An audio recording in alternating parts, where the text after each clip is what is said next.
Las iglesias son recintos que se encuentran cargados de energías, de sentimientos, de fe. E irónicamente, son lugares muy susceptibles a la manifestación de fenómenos paranormales.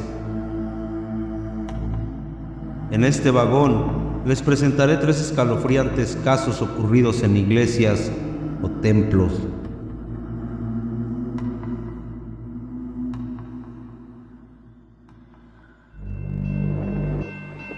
Abrocha tu cinturón, porque estás a bordo. El tren que recorre la niebla.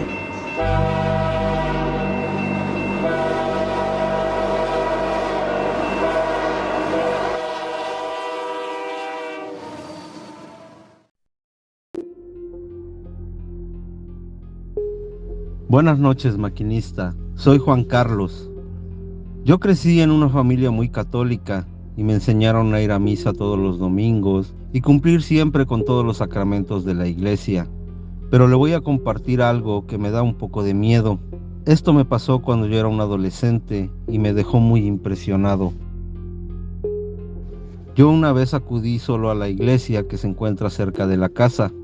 El padre es el mismo que está ahorita. Él ya nos conoce desde hace muchos años. Esa vez era tarde.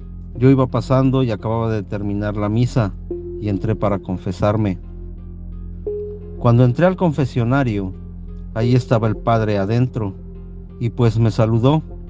Yo comencé a platicarle lo que me pasaba y él me escuchaba y respondía: ajá, sí, ¿por qué? Lo que yo le confesaba no eran cosas graves ni nada, solo eran asuntos y problemas de la adolescencia. Bueno, pues así estaba sucediendo cuando veo que el mismo padre pasa por un lado, abre la puerta del confesionario y se mete, y de nuevo me vuelve a saludar. Me dice: hola hijo, ¿vienes a confesarte? Entonces me quedé así medio asustado, medio confundido, no sé, y le dije: ¿qué no estaba usted ya aquí dentro? Ya casi termino de decirle todo. Y él me respondió que no, que él apenas iba a entrar. No había nadie adentro del confesionario antes, pero era la voz de él que me contestaba y me había estado escuchando.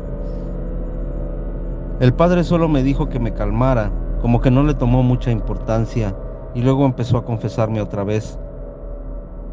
Nunca lo olvidaré, y aunque haya pasado en la iglesia, me da miedo.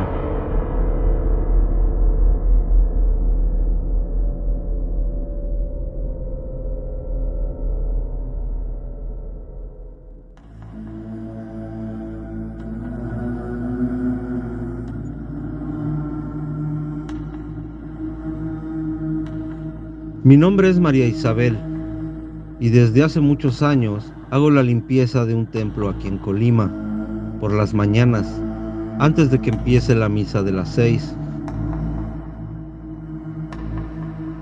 Hace varios años, no recuerdo bien hace cuánto, pero ya tiene mucho tiempo.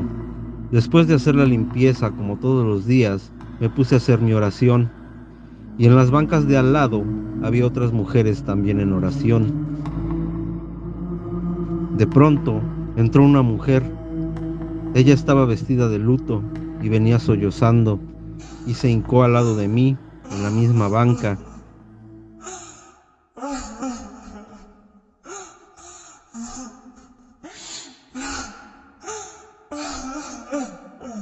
Le pregunté en voz baja si la podía apoyar en algo.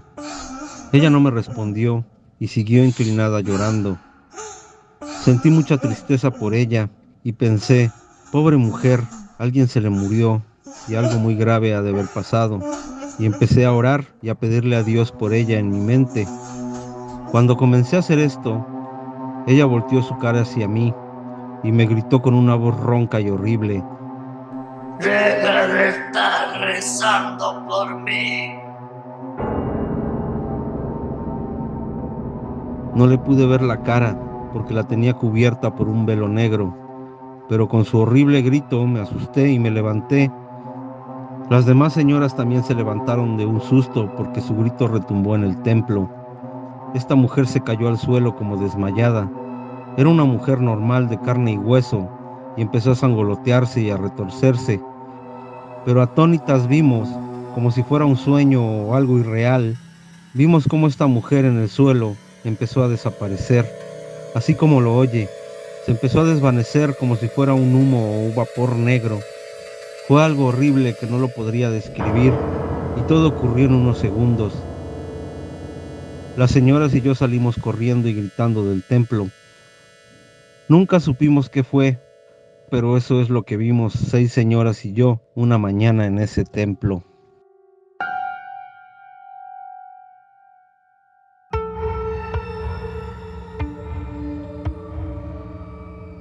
Hola, ¿qué tal, maquinista? Mi nombre es Marcelo. Me dedico al oficio de la construcción. Soy albañil. Antes no creía en espantos, o más bien nunca me había pasado nada de esas cosas, hasta que me pasó lo que le voy a contar. Esto pasó cuando yo era más joven y era ayudante.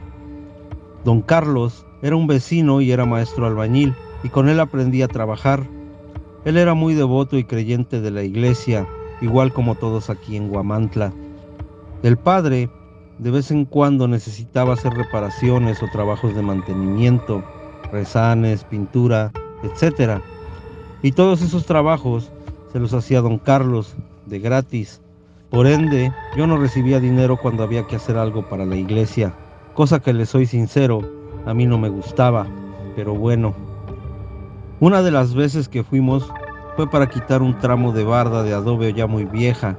Yo pienso que del tiempo de la Revolución o antes, porque la iglesia es antigua y poco a poco la iban renovando. La barda era parte de una bodega en la parte de atrás de la iglesia, donde guardaban comida y cosas que le daban al padre. Pero como le digo, ya estaba muy dañada y teníamos que tirarla y volver a poner castillos.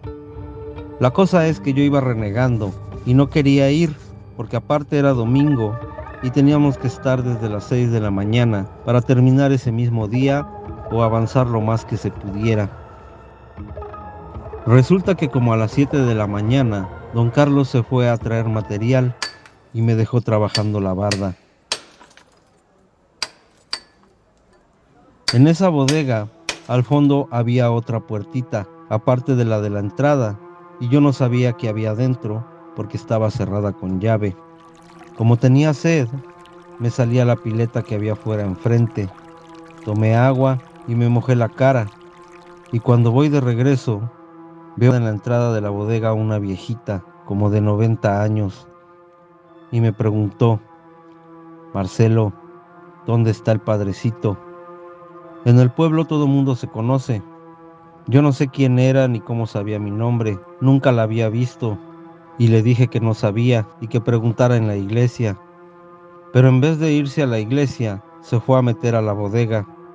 Yo le dije: no, ahí no es, pero caminó muy rápido para la edad que tenía y se metió. Yo fui tras ella, y cuál fue mi sorpresa, que cuando entré a la bodega vi que la puertita al fondo estaba abierta. No había nadie. Solo era como una alacena, con entrepaños, con latas de comida y bolsas con arroz y frijoles. No sé cómo abrió la puertita y desapareció.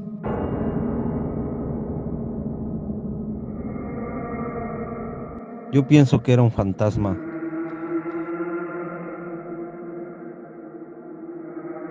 Tengo otras anécdotas que quisiera contarle, pero esta es la primera vez que vi algo así fuera de este mundo. Gracias.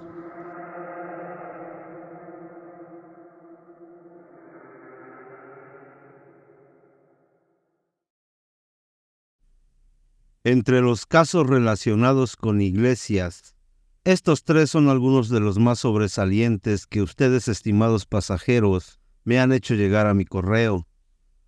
Como ya he mencionado en otros vagones, los lugares religiosos no son inmunes a la manifestación de fenómenos paranormales.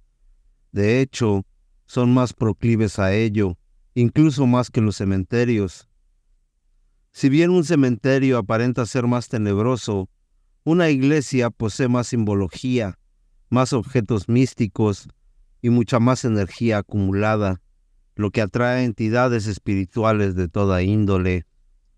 Así también, Los templos suelen ser edificios muy antiguos, guardando entre sus paredes energías residuales de muertes trágicas, abusos y rituales paganos, entre muchos otros elementos negativos, y al ser lugares de culto, en ellos se concentra una gran cantidad de energía, altamente tentadora para el mal. Muchos de los templos antiguos fueron construidos sobre cementerios, de los que nunca se trasladaron los cuerpos a otro lugar. Y en otros casos, aún más espantosos, se sabe de cadáveres sepultados dentro de los muros o debajo del piso de la iglesia.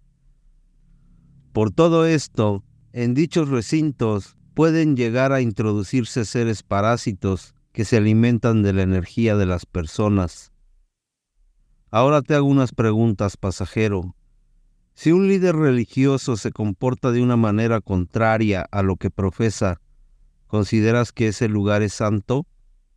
O, si antes de que se construyera el templo sucedieron cosas terribles, ¿crees que sea un lugar sagrado?